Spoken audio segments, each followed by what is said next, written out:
ஒரு படம் பண்ணலாம், எல்லாரும் என்டர்டெயின் பண்ணலாம், தியேட்டர்ல போய் எல்லாரும் நல்லா விழுந்து விழுந்து சிரிக்கும் போது அவ்வளோ சந்தோஷமா இருக்கு. இப்படி ஒரு படம் பண்ணலாம் அதே ஆசை தான் அவருக்கும். நாங்கள் ஒன்றுமே கேட்கல, உதவி எதுவுமே செய்ய வேண்டாம், ஆனால் வேலை செய்யறதை தயவு செஞ்சு தடுக்காதீங்க. அது மட்டும் தான் நான் ரெக்வஸ்ட்டாக வச்சுக்கிறேன் எல்லாருக்குமே. நான் சாதாரண ஆள், காமன் மேனு. இவர் ஒரு சாதாரண டேரக்டரு, ஒரு புது ப்ரொடியூசரு. ஒரு படத்தை எடுத்து வந்து கமலா தேட்டரில் வந்து ஃபஸ்ட்டு ஷோ போடும்போதே வந்து ஃபுல்லாமா அப்படிங்கிறத எல்லாருமே கலாச்சாங்க. பட் ஒரு சிலர் கலாச்சாங்க. பட் ஃபுல்லானோடனே அதுவே வந்து எங்களுக்கு வந்து ஹாப்பி. ஆனால் வந்து இந்த விஷயத்த வந்து எப்படி சொல்கிறது, நாங்கள் ஏதோ வரோம், கஷ்டப்பட்டு வரோம், போஸ்டர்ஸ் வைக்க விடாம, நிறைய தேட்டரில் பேனர், படம் ஓடுதுலேயும் பேனர் வைக்க முடியாமல். ஏன் இவ்வளோ அமௌண்ட் ஆகிறோன்னா அவ்வளோ சீக்கிரம் ஆக மாட்டேன். இந்த 2 நாளாக அவ்வளோ பிரச்சனை எங்களுக்கு. திடீர்னு தேட்டரில் ஷோ போடுறாங்க, புக்கிங் ஓப்பன் ஆகுது, திடீர்னு போய் பார்த்தா அந்த தேட்டரில் ஷோ இல்லைன்னு சொல்லிட்டு ஃபோன் வருது. ஏன் எதுக்குன்னு தெரிய மாட்டேங்குது. பேனரே வைக்க விட மாட்டாங்க, கிழிக்கிறாங்க. எனக்கு ஒன்றுமே புரியல. மதராசி படத்துடன் KPY பாலா நடித்துள்ள காந்தி கண்ணாடி படமும் வெளியாகி நல்ல வரவேற்பை பெற்று வருது. ஆனா இந்த படத்திற்கு பல தடங்கல்கள் வருவதா அந்த படத்தினுடைய இயக்குனர் பத்திரிகையாளர் சந்திப்புல பேசியிருக்காரு. படத்திற்கு ஷோ இல்லைன்னு சொல்லி போன் வருது, ஏன் எதுக்குன்னே தெரியல. சில தியேட்டர்ல பேனர் கூட வைக்க விடல, எதுக்கு அடிக்கிறாங்கன்னே தெரியலையே. அதுக்கு செலவு பண்ற காசை வேற எதுக்காவது நல்ல விஷயத்துக்கு செலவு பண்ணுங்க. எங்களை அடிக்கணும்னு தோணுச்சுன்னா நேர்ல வந்து செவுல்ல கூட 2 அடி அடிச்சுக்கோங்க அப்படின்னு ஆதங்கத்தோட பேசியிருக்காரு. சின்ன திரையில் காமெடி ஷோ நிகழ்ச்சியின் மூலம் எப்படி புகழ் பெற்று வெள்ளித்திரைக்கு சிவகார்த்திகேயன் வந்தாரோ அதே போலதான் KPY பாலாவும். பாலாவின் படத்திற்கு வந்த எதிர்ப்பும் இயக்குனர் கொட்டி தீர்த்த ஆதங்கமும் நம்மில் பலரை நடிகர் சிவகார்த்திகேயனை தான் நினைவுக்கு கொண்டு வருது. இதே போலதான் நடிகர் சிவகார்த்திகேயன் ரெமோ சக்சஸ் மீட்ல கூட உணர்ச்சி வசப்பட்டது நம்மில் பலருக்கு தெரியும். குறிப்பா ரெமோ சக்சஸ் மீட்ல பேசும்போது திரைப்பட உருவாக்கத்திற்கு பிறகு எதிர்கொண்ட கஷ்டங்களை மென்ஷன் பண்ணி தன்னை வேலை செய்ய விடுங்க என்று உருக்கமா பேசியிருந்தாரு. சின்ன திரையிலிருந்து வெள்ளித்திரைக்கு வரும் பலருக்கு இது போன்ற கஷ்டங்கள் வந்து கொண்டுதான் இருக்கு.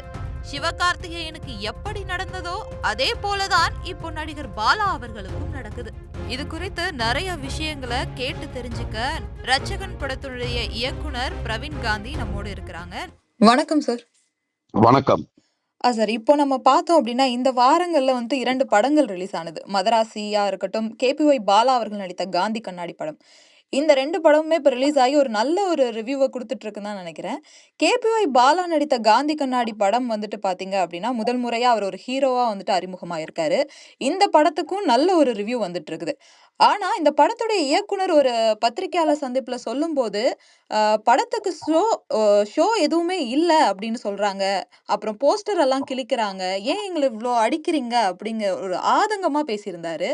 இதெல்லாம் பார்க்கும்போது நமக்கு எதை நினைவுபடுத்துது அப்படின்னா, சிவகார்த்திகேயன் அவர்களுடைய ரெமோ சக்சஸ் மீட்ல அவருமே ரொம்ப எமோஷனலா பேசியிருந்தாரு. எங்கெல்லாம் வேலை செய்ய விடுங்க, ஏன் இப்படி பண்றீங்க அப்படின்னு. ஸோ ஒரு ஆரம்ப காலகட்டத்துல ஒரு நடிகர்கள் சின்ன திரையிலிருந்து வெள்ளித்திரைக்கு வரும்போது என்ன மாதிரி சவால்களையும் கஷ்டங்களையும் சந்திக்கிறதுக்கா இருக்கு சார்? காந்தி கண்ணாடி படத்தை பத்தி பிரவீன் காந்தி ஆகிய என்கிட்ட கேட்டுக்கிறீங்க. ரட்சகன் படத்தை டைரக்டர் பிரவீன் காந்தி கிட்ட கேட்டுக்கிறீங்க. அதாவதுமா, சின்ன திரையில இருந்து வந்து மக்கள் மனதில் நின்ன நடிகர்கள்னு இருக்காங்க இல்லையா? சின்ன திரையில இருந்து வந்து மக்கள் மனதில் நின்ன அப்படின்னு பாத்தீங்கன்னா சிவகார்த்திகேயனை சொல்லலாம், திரு சந்தானத்தை சொல்லலாம். அந்த மாதிரி நிறைய பேர் வந்திருக்காங்க. அந்த மாதிரி புதிய நபர்கள் வரும்போது சின்ன திரையிலிருந்து பெரிய திரைக்கு வந்து மக்கள் மனதில் நிக்கிறதுங்கிறது அது ஒரு பெரிய சேலஞ்சிங். இன்னொரு உண்மை சொல்லட்டுங்களா, உங்களுக்கு எதிரி யாரா இருப்பாங்கன்னா புதுசா ஒரு எதிரிலாம் இருக்க மாட்டான். அந்த பாலாங்கிற நண்பர், வளர்ந்து வரும் நண்பர், அவர் கூட இருந்தவங்க தான் அவருக்கு எதிரியா இருப்பாங்க. நீங்க கேக்குறீங்க தெரியுமா, யார் என்னை வளர விட மாட்டேங்கிறாங்க, ஏன் என்னை இவ்வளவு கஷ்டப்படுத்துறாங்க அப்படின்னு. புது எதிரிலாம் வரமாட்டான். உங்க வளர்ச்சியை பார்த்து உங்க கூட இருந்து நீங்க பெரிய ஆளா ஆவறத பார்த்து அதே டிவிலேயே இருக்கிற ஒருத்தன் தான் செலவு பண்ணி பண்ணுவாங்க. ஒருவேளை நீ தோத்தினா அதை கொண்டாடுவாங்க. யாருன்னா உங்க கூடயே டெய்லி சந்திக்கிற நண்பர்கள் தான் இந்த வேலையை செய்வாங்க. பொறாமை நிறைந்த உலகம்.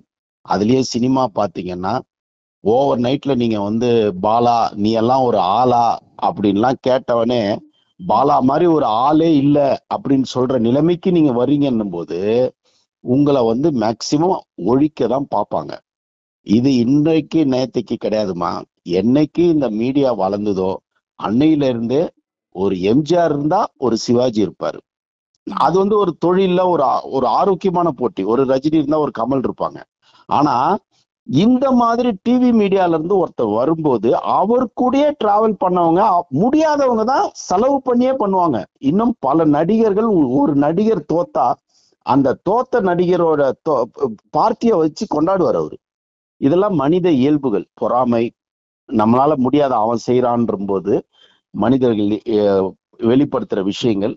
நீங்க புதுசா வரும்போதுமா இந்த மாதிரியான ஒரு பெரிய சேலஞ்சிங்ல நீங்க எதிர்த்து வந்தீங்கன்னா தான் நீங்க ஒரு நீண்ட கால பயணத்துக்கு தயாராக முடியும். உங்களுக்கு எல்லாமே ஈஸியா கிடைச்சிடக்கூடாது. ஏன் சிவகார்த்திகேயன் இவ்வளவு பெரிய இடத்துக்கு வந்திருக்காருன்னா, சிவகார்த்திகேயன் அன்னைக்கு சொன்னார் பாத்தீங்களா, அதுதான் காரணம். அந்த வலி, அந்த வேதனை, அந்த அவமானம், அந்த அசிங்கம், அந்த துரத்துறானுங்க பாருங்க. நீ உன்னெல்லாம் உன்னை வளர விடுனான்னு துரத்துறான் பாருங்க. புலி துரத்தணும் உங்களை. அப்பதான் நீங்க ஓடிக்கிட்டே இருப்பீங்க. அது மாதிரியாக இந்த அவமானங்கள் அத்தனையும் வெகுமானமாக மாறும். அது எந்த அளவுக்கு அந்த பாலாங்கிறவர் தன்னை நம்பினார், தான் நடித்த படத்தை நம்பினார், அந்த இயக்குனர் நம்பினாருங்கிறத வச்சுதான் மக்கள் வந்து அதை இது பண்ணுவாங்க. நீங்க சொன்ன மாதிரி அந்த படத்துக்கு ஓரளவுக்கு ஒரு ரீசனபிளான ஒரு மரியாதையான ஒரு பாராட்டுதல்கள் வந்துகிட்டு இருக்கு. ஆனா கலெக்ஷனா கொஞ்சம் பெரிய படங்கள் வந்து ஆல்ரெடி கூலின்னு ஒரு படம் ஓடிக்கிட்டு இருக்கு. அந்த சிவகார்த்திகேயன் படம் வந்திருக்கிறதுனால கொஞ்சம் உங்களுக்கு படங்களோட கலெக்ஷன் கொஞ்சம் முன்ன பின்ன இருந்தாலும் இந்த நெருக்கடி வரும். இதை மீறி படத்தோட தகுதி, தரம் எல்லாமே அந்த படத்தை ஓட வைக்கும். நான் வந்து ப்ரொடியூசர் கவுன்சில்ல வந்து ஈசி மெம்பரா இருக்கிறதுனால, செயற்குழு உறுப்பினர் இருக்கிறதுனால இந்த மாதிரி சின்ன படங்க வந்து ரொம்ப போராடுறதுக்காக நாங்களும் நிறைய குரல் கொடுப்போம். இது மாறணும் அப்படின்னு குரல் கொடுப்போம். ஆனா என்னன்னா, இதுக்கு கூட்டி கழிச்சு பாத்தீங்கன்னா, இதை அழிக்கிறது யாரு, புதுசா வரவங்களை அழிக்கிறது யாருன்னு அவங்க கூட இருக்கிறவங்க தான் அழிக்கிறாங்க. அதை நான் வந்து நிறைய பார்த்துட்டேன். போட்டி பொறாமை தான் இதுக்கு ஒரு காரணமா இருக்கு. அண்டு புதுசா வரவங்களை வரவேற்று ஜெயிக்க வைக்க ஒரு நல்ல அமைப்புகள் இல்லை. இப்ப தயாரிப்பாளர் சங்கம் வந்து முன்னிந்து செய்யணும். இதெல்லாம் அங்க சரியான ஆட்கள் இல்லாத காரணத்தினால் பெரிய பெரிய ஆளுங்க கிட்ட சினிமா போய் சிக்கிக்கிட்டதுனால சின்ன ஆளுங்களை தூக்கி விடுறதுக்கு ஆளுங்க இல்லை. அது ஒரு மைனஸ். இதையெல்லாம் மீறி தமிழ் ரசிகர்கள் சிறந்த விஷயங்களை தேடி பிடிச்சு என்னைக்குமே என்கரேஜ் பண்ணுவாங்க. அதே மாதிரி இந்த படம் மிக சிறப்பாக இருந்தால் பாராட்டுவார்கள். பரவாயில்லாம இருந்ததா அடுத்த படம் பாலாவுக்கு கிடைக்கும். அடுத்த படத்துல அவர் தன்னை ப்ரூவ் பண்ணுவார் நம்புறோமா.